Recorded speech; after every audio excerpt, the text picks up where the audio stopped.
अस्सलाम वालेकुम गाइस, मैं उम्मीद करता हूँ आप सब लोग बिल्कुल खैरियत से होंगे।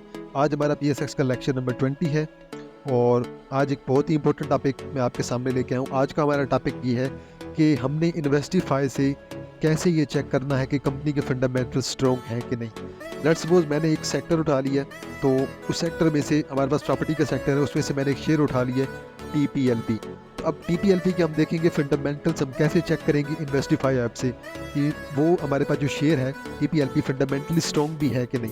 तो मैंने TPLP को ओपन कर लिया है। सबसे पहले हमारे पास अर्निंग्स आ रही है। अर्निंग्स में सबसे पहले हम देखेंगे कि हमारे पास EPS कितनी आ रही है। अर्निंग में EPS से मुराद ये है कि अर्निंग पर शेयर, कंपनी एक शेयर के लिहाज से कितना कमा रही है। अगर EPS देखी जाए 2022 के एनुअल EPS वो हमारे पास 8.63 आई थी, जबकि 2023 में EPS आई है कंपनी की 7.5। तो इस कंपनी की EPS थोड़ी सी डिक्रीज हो गई है। नेक्स्ट हमारे पास आता है price to earning ratio. Company का जो शेयर है वो किस प्राइस पे मूव कर रहा है और कंपनी की जो अर्निंग आ रही है वो रेशो हमारे पास क्या आ रही है। बहरहाल ये हम जब आगे चलेंगे कोर्स में तो हम तब ये डिस्कस करेंगे। अभी मैं आपको 4-5 मेन पॉइंट्स बताऊंगा जो आप अगर समझ जाएं तो मेरे ख्याल में आपको फंडामेंटल काफ़ी हद तक समझ आ जाएंगे। इसके बाद हमारे पास आता है EPS ग्रोथ। अगर किसी भी कंपनी की EPS हमारे पास कंटिन्यूसली ग्रोथ हो रही है तो उसका मतलब ये है कि कंपनी अच्छा परफॉर्म कर रही है और प्रॉफिट हमारे पास जनरेट कर रही है कंपनी। EPS ग्रोथ अगर देखा जाए तो इस कंपनी की -13 EPS ग्रोथ रही है। वजह क्या है कि एनुअल यहाँ पे देखें तो इसकी EPS आई थी 2022 में 8.63 और 2023 में अगर देखा जाए तो 7.5। तो EPS इसकी थोड़ी सी डिक्रीज हो गई है। PEG रेशो को छोड़ दें, ये हम बाद में देखेंगे।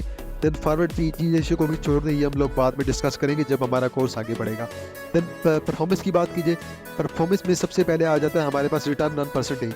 रिटर्न ऑन परसेंटेज में पहले हम देखेंगे रिटर्न ऑन एक्विटी। एक्विटी भी कंपनी की जो टोटल एक्विटी है उस पर कितना रिटर्न आ रहा है, और then return on asset, company के टोटल एसेट्स पे कितना रिटर्न आ रहा है। तो ये हम बाद में इंशाल्लाह डिटेल में डिस्कस करेंगे। करंटली हम पे आउट को देख लेते हैं दोबारा। तो पे आउट को देखें तो पे आउट बेसिकली मैं आपके साथ डिस्कस करता रहता हूँ, इसलिए मैंने इसे दोबारा कह दिया। यहाँ पे आउट से मुराद हमारे पास डिविडेंड ही है।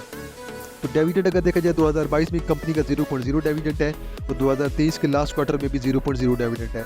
तो कंपनी डिविडेंड खासा नहीं देती रहती है, तो कंपनी ने कभी कभार कोई डिविडेंड दिया होगा। देन डिविडेंड यील्ड की बात करते हैं कि जो डिविडेंड यील्ड से मुराद ये है कि डिविडेंड की ग्रोथ कितनी हो रही है, डिविडेंड इंक्रीज हो रहा है कि नहीं। तो डिविडेंड की जो ग्रोथ है वो हमारे पास 0.0% है, कोई डिविडेंड को इंक्रीज नहीं किया गया। पे आउट रेशो की बात कीजिए, पे आउट रेशो से मुराद हमारे पास यहाँ पे डिविडेंड ही है। तो पे आउट रेशो हमारे पास 2022 में 0.0% है। 2022 से पहले लेकर आज तक, उन्होंने 2022 तक और इससे पहले जो भी साल गुजरे कंपनी रजिस्टर्ड हुई है, कंपनी ने कोई डिविडेंड नहीं दिया। इसलिए डिविडेंड यील्ड भी हमारे पास 0.0% है और जो हमारे पास पे आउट रेशो है वो भी हमारे पास 0.0% है।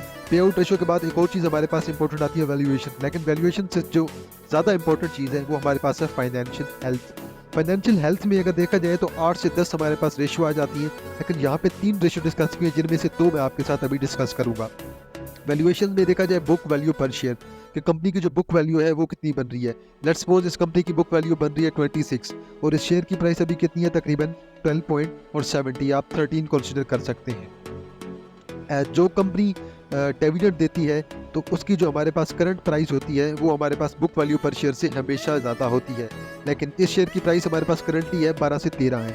तो ये बुक वैल्यू पर शेयर से तकरीबन आधा है। इसकी वजह क्या है कि ये कंपनी डिविडेंड नहीं देती है, और जो कंपनी डिविडेंड देती है उसकी जो बुक वैल्यू होती है वो हमारे पास कम होती है और उसकी करंट वैल्यू बहुत ज़्यादा होती है।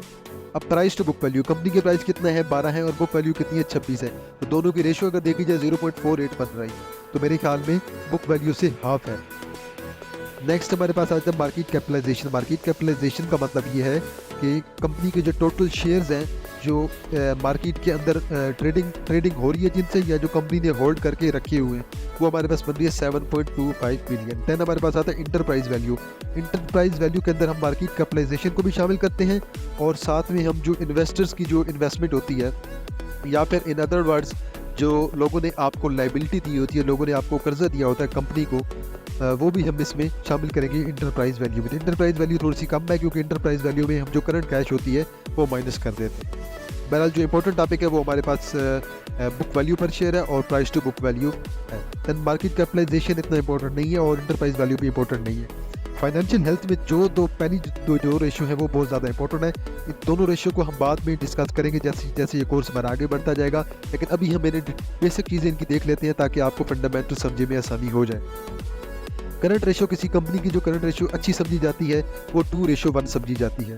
तो करंट रेशो का फार्मूला होता है current asset divide by current liability.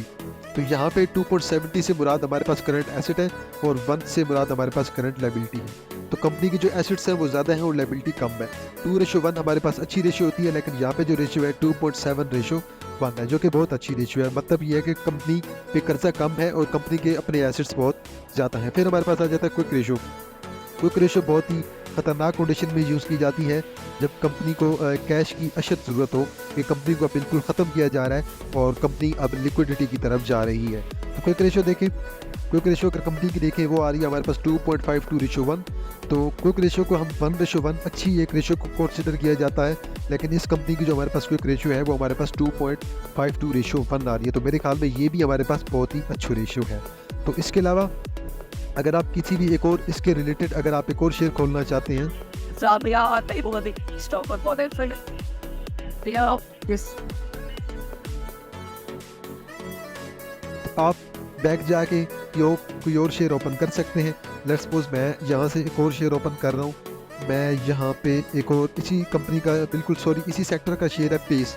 तो पेस को आप लोग ओपन कर सकते हैं और पेस में जाके आप फंडामेंटल्स को देख सकते हैं। आप यहाँ के अर्निंग पर शेयर देखें माइनस में जा रही है और हमारे पास जो ग्रोथ आ रही है ईपीएस ग्रोथ वो भी हमारे पास नेगेटिव है। और रिटर्न ऑन एसेट आप देख लें, देन हमारे पास डिविडेंड देख लें वो भी ज़ीरो है। और देन बुक वैल्यू पर शेयर देखें वो हमारे पास माइनस में जा रही है और प्राइस टू बुक वैल्यू देखें वो भी माइनस में है। करंट रेशियो देखें वो भी बहुत कम है और क्विक रेशियो में भी हमारे पास बहुत ज़्यादा कमी आ रही है। तो इस तरह आप कंपनी के जाके फंडामेंटल जो है वो इन्वेस्टिफाई से देख सकते हैं। तो इंशाल्लाह आप लोगों के साथ दोबारा मुलाकात होगी एक नए लेक्चर के साथ। तब तक अपना ख्याल रखिएगा। अल्लाह हाफिज़।